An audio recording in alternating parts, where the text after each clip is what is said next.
I like to try and keep in touch with what's popular on the reading list. I picked this one up. The 5 people you meet in heaven. Reading through this book, I'm absolutely fascinated. 5 people you meet in heaven, and Jesus isn't one of them. The Christless heaven, which doesn't exist. There is only one heaven, and Jesus Christ is at the center of it. Welcome to Open the Bible with Pastor Colin Smith. I'm David Pick. Thank you for being with us today. And Colin, just as there is no heaven without Jesus, we're thinking about what real faith is. And we're looking at that through the lens of Asaph in Psalm 73 and seeing that when we take our eyes off God, we lose track of the real meaning of faith. And we may well become discouraged and give up on our faith. Yeah, well, the world is always trying to get rid of Jesus Christ. You see that throughout his life, throughout in the crucifixion, and it's still true today. So that's why when people talk about faith, often faith gets talked about without the object of faith. Jesus, if there's not Jesus, there is no Christian faith. When people talk about heaven, you end up with all these ideas of heaven and apparently not Jesus. Well, if you take Jesus Christ out, you haven't anything that is worth talking about in relation to Christianity. Might as well forget the whole thing, because it's all about him. And we're in a series where we're looking at how God brings us through the darkest valleys of discouragement. And you know what? Only Christ can do that. Only Christ can walk you through the darkest valley, the day where you feel like there isn't any point. And Psalm 73 is just a wonderful story of how God brought one godly person through that dark valley and brought that person to a place of faith, of confidence, God-centered faith. Not confidence in myself, but in the ability of God to see me through life, through death, and into eternity. In this God I can trust. I'm so glad we know that God in Jesus Christ and that we're able to proclaim him and to trust him today. So that's what we're going to do in today's message. So I hope you'll join us in Psalm 73 as we continue our message, Believe. Here's Colin. Now, this is then the 4th dimension of the 5-point turn, and we've expressed it in this one word, to believe, to come to a God-centered faith. And really, what we have in these verses before us is one of the finest expressions of faith that you will find anywhere, that you will ever hear. Let's look at it in 3 ways as we focus in on verses 25 and 26. The first is this. He affirms a faith in God who is in heaven. God in heaven for you. Whom have I in heaven but you? Verse 25. Now, the first thing that you need to know about heaven, of course, is that heaven is utterly God-centered.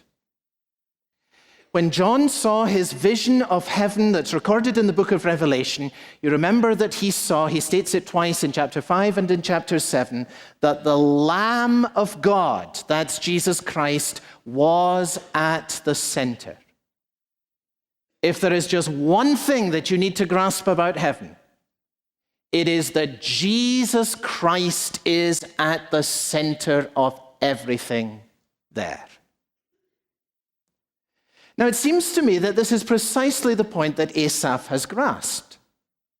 He comes to a God-centered faith, and it begins here. Whom have I in heaven but you? Let me try and illustrate this for you. Imagine with me, please, Tom and Mary, a young couple engaged and about to be married. The wedding is just 5 days away, and Tom takes Mary out for a candlelit dinner. And looking over, get in a bit of a romantic mood here, will you? Looking over the candle, Tom says, I can hardly wait till Saturday comes. Mary smiles as she looks back over the candle into Tom's eyes. Tell me, she says, why are you so excited about Saturday? Now, all Tom has to do at this moment is to say, because on Saturday, I get to marry you. But Tom's a bit of a dummy. He doesn't always get his cues.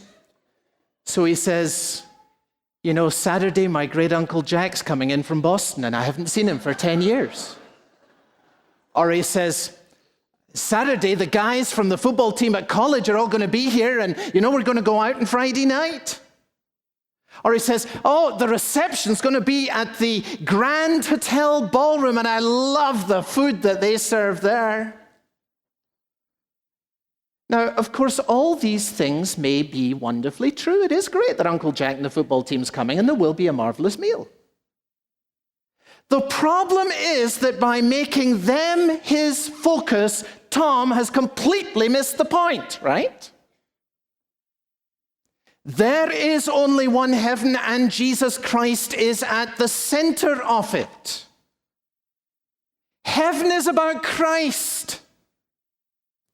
Eternity is about Christ. And once you've grasped that God-centered, Christ-focused reality of eternity, then you know how to live life in this world. Whom have I in heaven but you? God in heaven for you. Second, God on earth with you.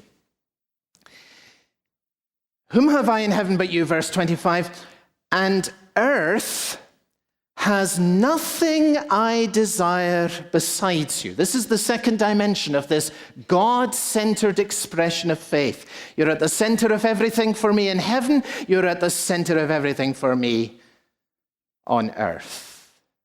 Earth has nothing I desire besides you. Now, you can see here how far Asaph has come, can't you? At the beginning of the psalm, he's all tied up because there are certain things in his life that are not as he'd like them to be. He's bothered by other people's prosperity. He wants certain things to be different, and because they're not, he's miserable. But now he finds a new freedom in this God-centered faith. What's my life on earth really all about? Thank God I can be released from this preconceived agenda, this life plan. Here's what my life on earth is about. Now that I've discovered that you're at the center of heaven, I can live with freedom with you at the center of my experience and life on earth. Now, Asaph, of course, is not saying that there are no other legitimate desires for life on earth. He's simply saying the same thing as the Apostle Paul said, and we sang it earlier in our worship. I want to know Christ. That's what matters. That's the driving ambition of my life.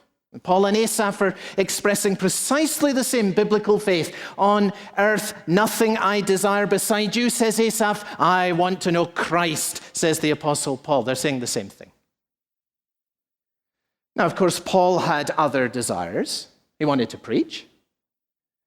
He wanted to plant churches. He wanted to see people converted to Jesus Christ. These are good desires. But here's the thing, even good desires, even the best desires can become idols. And Asaph gets it exactly right. He teaches us that beside the Lord himself, everything else must take a secondary place. Earth has nothing I desire beside you. See how God-centered it is. Now, if we've really come to love the Lord Jesus Christ and have entered into what biblical faith is all about, then surely we will see the rightness of this. Let's go back to our friends Tom and Mary and fast forward their story 5 days, and we now come to their wedding on the Saturday. They stand in the church and they take their vows. I, Tom, do take you, Mary, to be my wife, to have and to hold from this day forward, for better, for worse, for richer, for poorer, in sickness and in health. Now, think with me about what Tom is actually saying. He's saying, if being with you means I am richer, I'm with you. If being with you turns out to mean that I'm poorer, I'm with you. What matters to me, Mary, is not richer or poorer. It's not better or worse, and it's not sickness or health. What matters to me is you. So bring it on. Because no matter what happens, that's the agenda of my life. That's the commitment that I'm making. I'm with you, come what may. Now, you see, that is how a real Christian feels about Christ, isn't it? And isn't that why the New Testament uses the picture of a marriage to describe the relationship between Christ and his people? Christ bonds to us, whatever, and we bond to him, whatever, for better, for worse, for richer, for poorer, in sickness and in health, when life goes as I want it to, when life goes as I don't want it to, I'm with you, bring it on. What matters to me is you. This came to me this week with great force. Because just looking again at biblical faith as it's framed in this God-centered way, it came to me in a fresh way. What have we done to the gospel in our time? Because if you turn on your television these days, you will hear a very different message from some. You will hear preachers who invite you to come to Christ for 3 reasons: health, wealth, and a better life.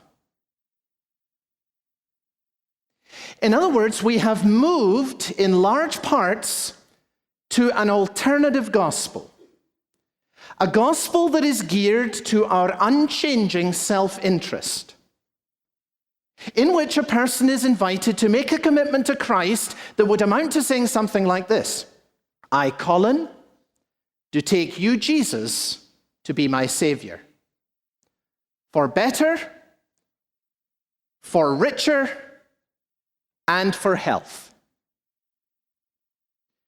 And by the way, if you don't deliver on what I'm asking of you, I got a problem. That's not loving Christ, that is self-worship. And a person who comes to Jesus on that basis will abandon Jesus on that basis as quickly and as surely as Judas did. Now, listen to biblical faith, Asaph's faith. Earth has nothing I desire beside you. You're at the center of all things in heaven. And grasping that, I now know how to live in these short years that I have before I enter into your presence. You are to be the center of all things in my life on earth. Whatever. You're listening to Open the Bible with Pastor Colin Smith and a message called Believe, part of our series I Almost Gave Up, based on the story of Asaph in Psalm 73.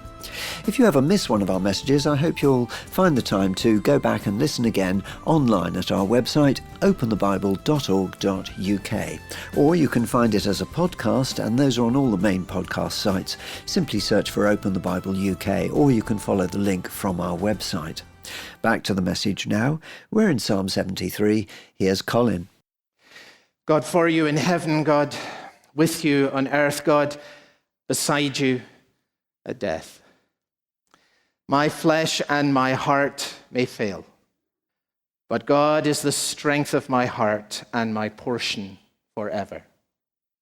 Now, clearly, this statement moves in the direction of death. My flesh and my heart may fail. That's moving in the direction of death. He may be talking about, heart-stopping experiences, times when our heart fails us even through life, times when we come to these great difficulties like Asaph has been enduring. But he's talking about the progression through life that ultimately is going to come to the moment of our death. And he says, Well, even there, God is the strength of my heart and is my portion forever. The New Testament way of saying this again comes from the Apostle Paul. There are some fascinating parallels that run right through this. And the New Testament way of saying the same thing as verse 26 is Paul's wonderful statement, remember, to me to live is Christ, and to die is gain. And that's what Asaph's saying. See, even if my flesh and my heart fail, even when I die, it's God who is the strength of my heart and my portion forever. What has been my life now, because there's nothing on earth I desire beside you, will continue through death and into heaven itself, where he is exalted. For me to live is Christ, and to die is gain. John Piper has made, I think, the central point of that verse, or expressed the point of that verse very well by saying this, that if living is Christ for you, then dying will be gain for you, because in dying you get more of Christ. That's it, you see. For me to live is Christ, to die is gain. If living is Christ for you, then dying will be gain for you, because in dying you get more of Christ, right into his presence. Think about that. You see, if you take Christ out of that verse, you'll soon see that any other way of living ends with disaster. See, look at this text if we blank it out.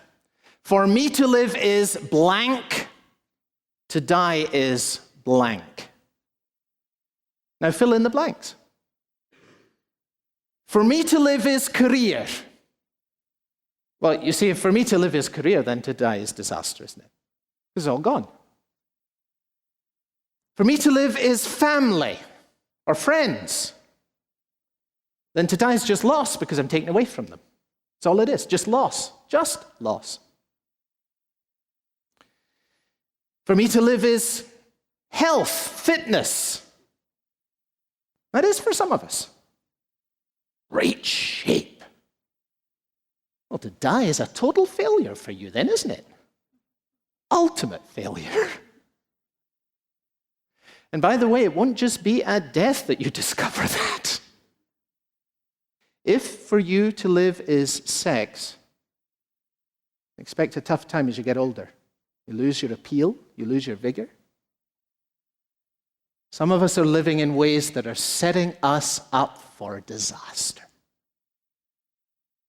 If for you to live is family, the kids leaving home will destroy you. If for you to live is work, retirement will destroy you. If for you to live is pleasure, sickness will destroy you.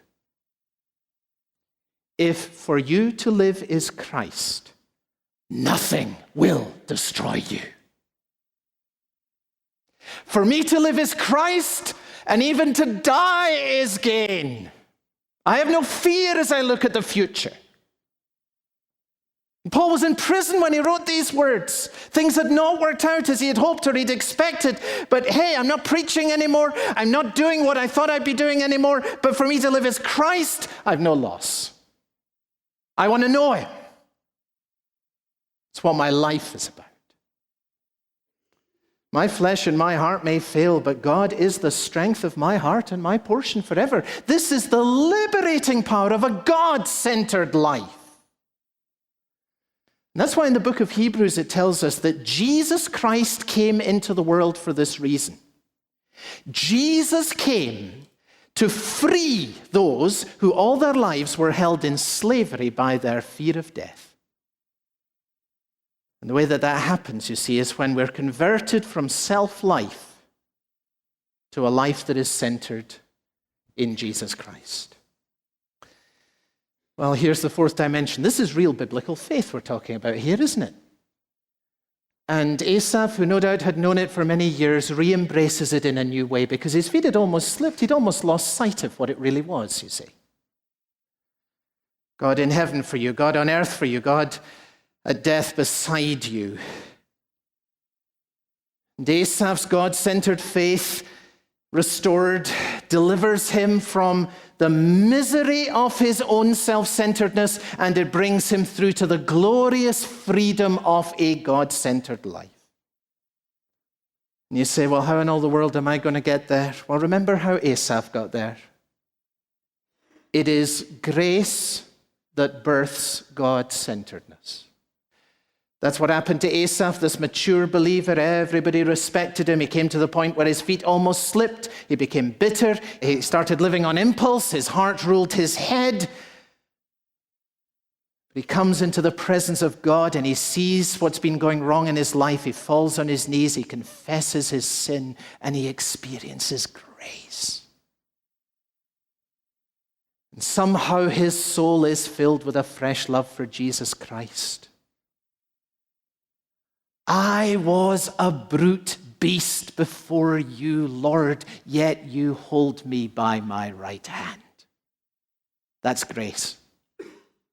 And his experience of grace restores his faith, brings him to the point where he's ready to face the future in an entirely different way. You know, there's wonderful good news here. This is the redeeming power of Jesus Christ. He can use your worst sin to give you a new appreciation of the wonder of his grace. See, some of us have been looking for a long time about what we can do for God, and suddenly we hit something and we discover what he can do for us. And grace births God-centeredness. Do you know about that? Truth, prayer, faith. Whom have I in heaven but you, and earth has nothing I desire beside you.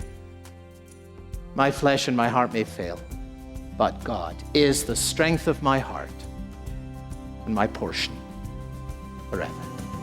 That's a lovely closing thought there from Pastor Colin Smith on how when we confront our own sin, that leads us to a revelation and appreciation of God's grace. Our message today was called Believe, and it's part of our series, I Almost Gave Up. And if you missed any of the series, or if you want to go back and listen again, you can always do that by coming online to our website, openthebible.org.uk, and there you'll find all the messages which have already been broadcast. You'll also find Pastor Colin's messages as a podcast on all the main podcast sites. Search for Open the Bible UK on the podcast site, or follow the link from our website. Also available on our website and as a podcast is Open the Bible Daily. That's a series of short 2 to 3 minute daily reflections based on Pastor Colin's teaching and read in the UK by Sue McLeish. Open the Bible is supported entirely by our listeners. It's you that keep us online and on the air. If that's something you're considering doing, this month if you're able to begin a new direct debit to the work of Open the Bible for £5 per month or more, or a one-off gift of £50 or more, we'd love to say thank you by sending you a copy of Pastor Colin Smith's book, For All Who Grieve, along with 5 lovely greetings cards with a verse from Psalm 23. Colin, what is in this book that you hope that someone who is grieving will be able to take from it? Well, I think when we experience loss in life, we often feel that God is at a distance. What does God know about this? And where is God in all of this? And sometimes we feel that he is very, very far away indeed. But the thing that's been most striking to me in pondering the book of Lamentations and the journey through grief that we all at some time in our lives have to endure, what's been most striking to me is that Jesus knows about the path of sorrows. He's described in the Bible as the man of sorrows who is acquainted with grief. So no one wants to walk on the path of sorrow and loss. But when you do, you're walking at a place where Jesus Christ himself can be found. He walks sorrow's path. He's very familiar with it.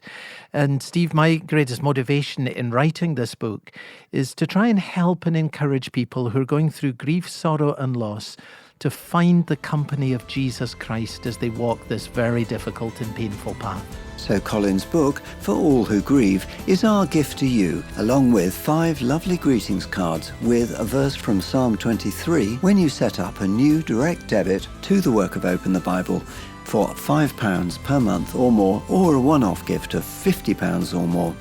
Full terms and conditions on our website, openthebible.org.uk, and you can give online. For Open the Bible, for Pastor Colin Smith, and for myself, David Pick, I hope you'll be able to join us again next time. Faith leads to commitment, not the other way around. Find out why next time on Open the Bible.